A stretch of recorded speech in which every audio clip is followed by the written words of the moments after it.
that is discrete, you can count them. Whereas continuous data is where you will have the numbers in digits. So you can have 1, 1.1, 1.2, etc., etc. So discrete means only absolute numbers. You have 1 or 2 or 3 or 4, etc.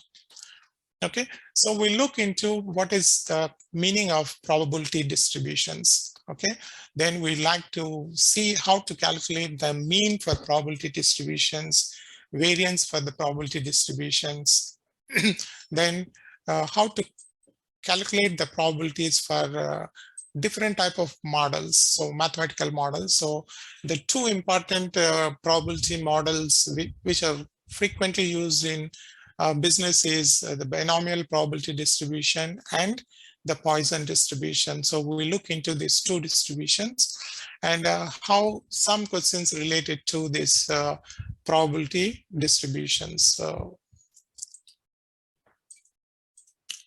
So discrete is the variables which you can get by numbers, by counting the numbers. So when we count the numbers, it will be the full numbers, 1 or 2. So there's no in between 1.2 or 1.5.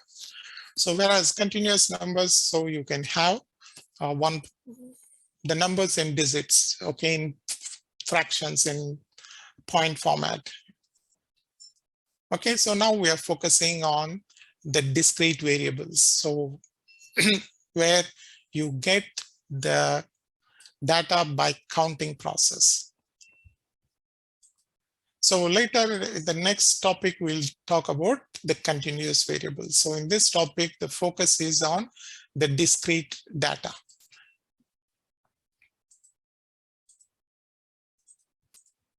Okay, so we have seen the types of variables. So we have quantitative variables, so we can have discrete and continuous. So discrete, when you plot visually look in numbers, you can see the shape like this. So it is like 1, 2, 3, 4, 5, etc. So whereas the continuous data is like a curve.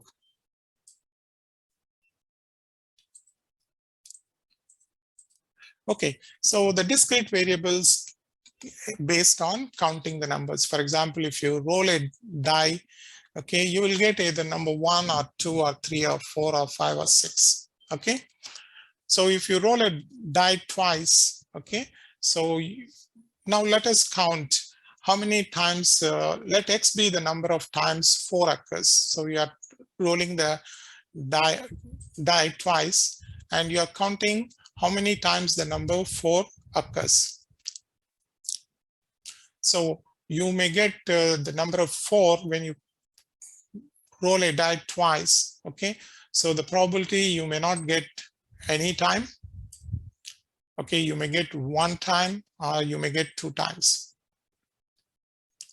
Okay, so similarly, when you toss a coin 5 times, okay, so we are choosing X as the number of heads.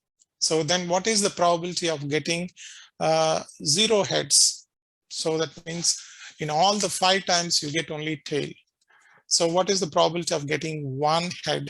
So probability of getting 2 heads, 3 heads, 4 heads, or 5 heads. Okay, so this is what we talk about is the discrete variable. So in all the time, so you're counting the numbers. So the data is in discrete format. Okay, so now let us look here. This is the probability distribution for a discrete variable. This is just a data which is given. Okay, so the interruptions per day in a computer network. Okay, so no interruptions, 0 interruptions means no interruptions. So the probability is, let us say, 0.35. So there's 1 interruption in the network, the probability is 0.25. So there are 2 interruptions. So you can see here the variable is all in discrete numbers. Okay, so for each number there is a probability. Okay, so if you call this is X and this is the probability of X. Okay, so X is a discrete variable and we are calculating the probability of that variable. Okay. So now when you plot the discrete probability, so the graph looks something like this for the previous data which we have seen. So X is the event, the number of disruptions in the network. So the probability of each event. So no disruption or zero disruption. So is happening 35%. The probability is about 0.35. So like that, when there is one disruption from the previous data, so you have the probability of, let us say, 25. Okay, there are two disruptions, the probability is 20%. So we can also plot the probability distributions in graphical format. So when you do this for discrete data, so you will have spikes like this. So the data is not continuous, it is discrete. So when the variable is continuous, you will get a continuous data just like a curve.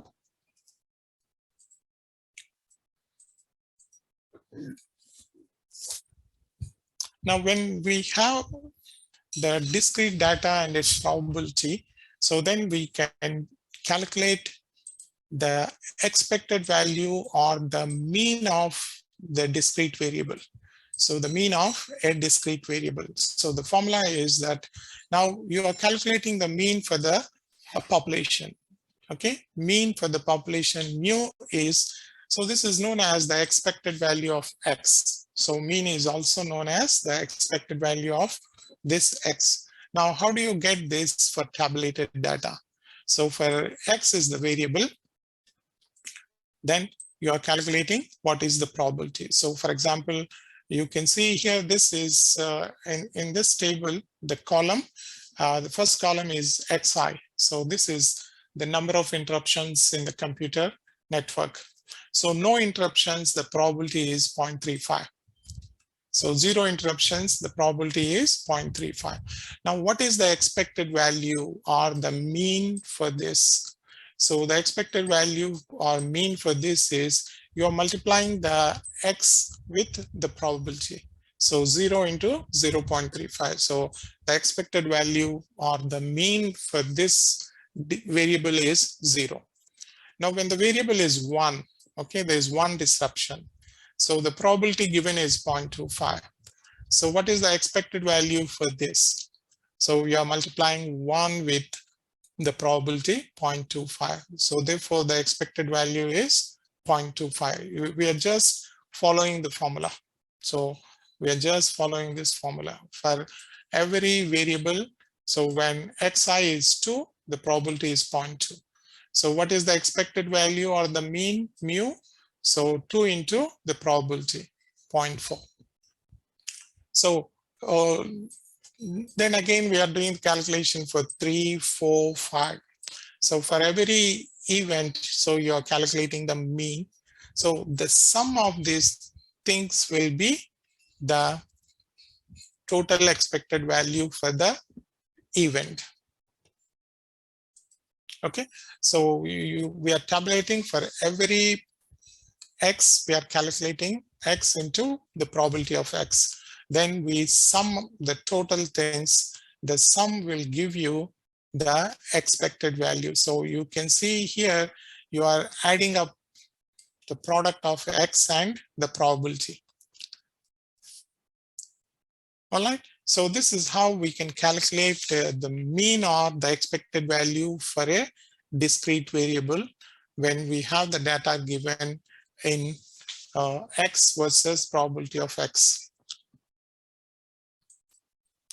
Okay, this is also important exam point of view. So you will be given some discrete data and probably you will be asked to calculate what will be the expected value or the mean and also the variation, variance or standard deviation.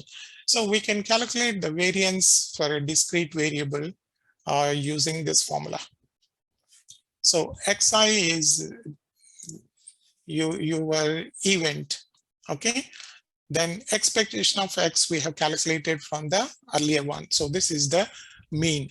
So you take the difference of Xi with expected value, take the square, then multiply it with the probability of X. Then you need to sum up all the data that gives you the variance of the discrete variable. So if you take the square root of the variance, then you will get the standard deviation for the discrete variable. So for a tabulator data, when we are dealing with the discrete variables and the probabilities, so this is how we can calculate the expected value or the mean and the variance and standard deviation. So these formulas are important, and please take note of these things. Okay, so the first one is the expected value of mean. So mean or expected value. So once you calculate this from this tabular column, the next we use this mu or the expected value to calculate the variance. So to calculate the variance, you need to know this expected value, mu value. Okay, so this is how you can calculate variance, and the square root of variance will give you the standard deviation.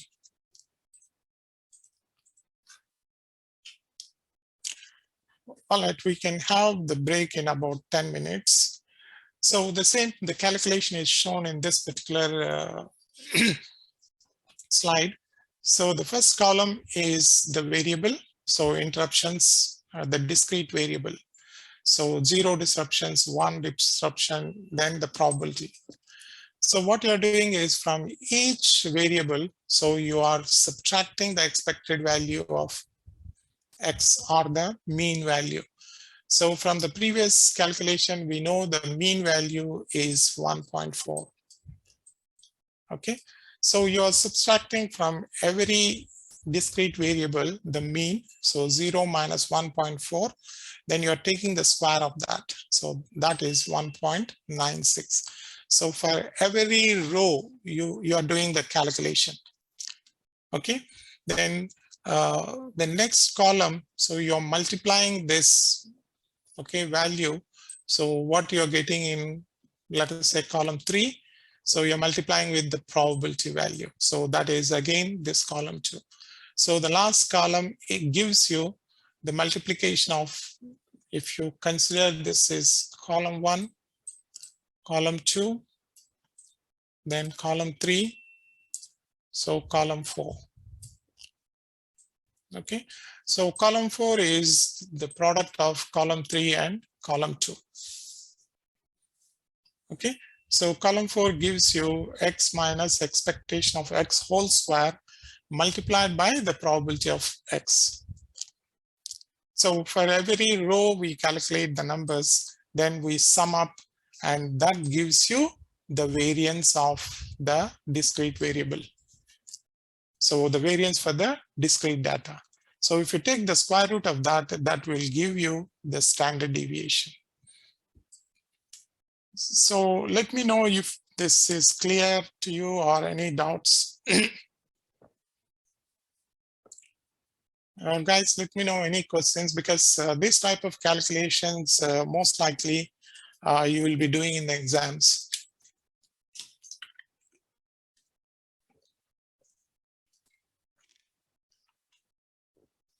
So if you take the square root of 2.04, yeah, Lee May is asking me the question, can you use Excel in exams? Okay, in the exam, because you are using pen and paper and scanning your documents, so you can't use Excel. Okay, you can't paste Excel result.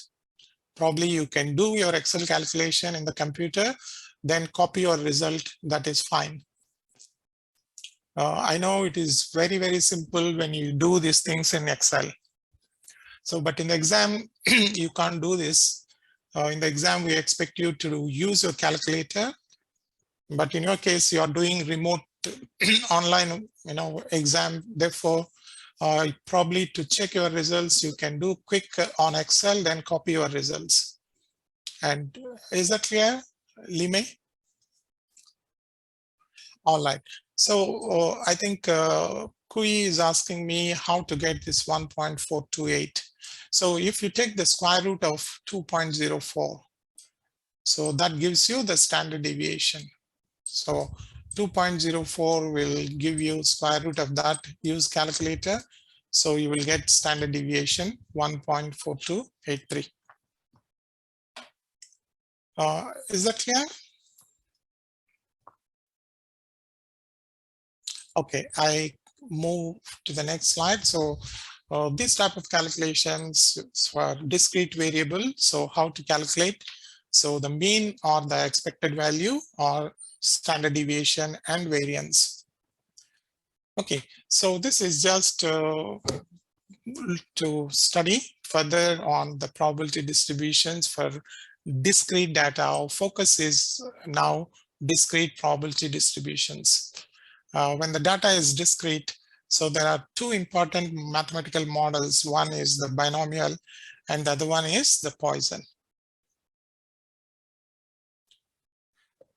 Oh, I think Kuka is asking me whether Microsoft Word or I'm not very sure on this aspect. I can tell you probably in the next lesson. Or so basically, I think you have to scan your document into PDF, then you can cut and use Microsoft Word. So you can convert your document from one format to another format. Okay, so the next topic we'll do about the continuous probability distributions. So where we have the most important one is the normal distribution. Now for the time being, so we study the binomial and Poisson distribution. All right, now the time is 8:25, so we can have break. We'll have 20 minutes break and let us meet at 8:45.